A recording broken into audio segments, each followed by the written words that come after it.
हैं। उपाध्यक्ष महोदय, यह ठीक है कि हम प्रगतिशील हैं, लेकिन हमारी गति में तेजी आनी चाहिए। श्रम की तरफ हमारा अधिक ध्यान जाना चाहिए। जो पंचवर्षीय योजनाएं हमने बनाई हैं, उनमें हमारा लक्ष्य केवल यह नहीं था कि हम अधिक अन्न पैदा करें। हमारा लक्ष्य यह भी था कि अच्छे आदमी पैदा करें, जिससे कि भारत में रहने वाले प्रत्येक नागरिक का ठीक विकास हो।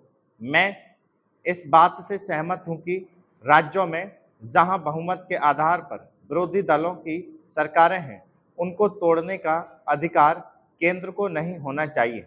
लेकिन फिर भी हमें स्थिति को देखते हुए खेद करना चाहिए। गुजरात की सरकार टूट गई, इसके लिए हमको अफसोस नहीं करना चाहिए। जहां तक इस बिल का संबंध है, मैं इसकी कमियों की तरफ आपका ध्यान दिलाना चाहता हूं, जिससे कि आपको उसे ठीक करने की प्रेरणा मिले और इसको आप ठीक करके वहां का काम चलाएं।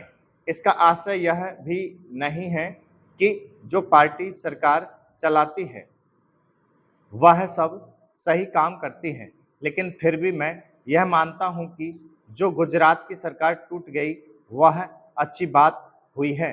गुजरात के लिए आपने संसद सदस्यों की जो समिति बनाई है वह एक ठीक कदम है, लेकिन इस बात का आश्वासन भी आपको देना चाहिए कि राज्य और जिला स्तर पर जो समितियां आप बनाने जा रहे हैं उनको सर्वदलीय बनाएंगे, ताकि जनता की जो कठिनाइयां हैं वे आपके सामने प्रत्यक्ष रूप से आ सकें और उनकी भावना के अनुसार वहां पर कुछ काम हो सके। अगर ऐसी व्यवस्था नहीं होगी और बाहर के लोगों को आप उन समितियों में रखेंगे जिनको गुजरात की समस्याओं का कुछ भी ज्ञान नहीं है, तो परिणाम यह होगा कि आप गुजरात की समस्याओं को हल नहीं कर सकेंगे। इसलिए मैं सुझाव देना चाहता हूं कि आप इसमें ऐसी कानूनी व्यवस्था करें कि जिससे विभिन्न स्तरों पर सर्वदलीय समितियां बनाई जा सकें और उनके माध्यम से सरकार के सामने सुझाव आए कि वहां पर किस तरह से काम होना चाहिए। गुजरात औद्योगिक मामलों में अन्य राज्यों से थोड़ा भिन्न है, फिर भी वहां की स्थिति यह है कि आज भी प्रति व्यक्ति आय 300 रुपये से अधिक नहीं है। आज गुजरात में अन्य राज्यों के मुकाबले सबसे अधिक कर लगे हुए हैं। यह उचित नहीं है। महोदय, आपने जिस उत्साह के साथ मेरा स्वागत किया है उसके लिए मैं आपको धन्यवाद देना चाहता हूं।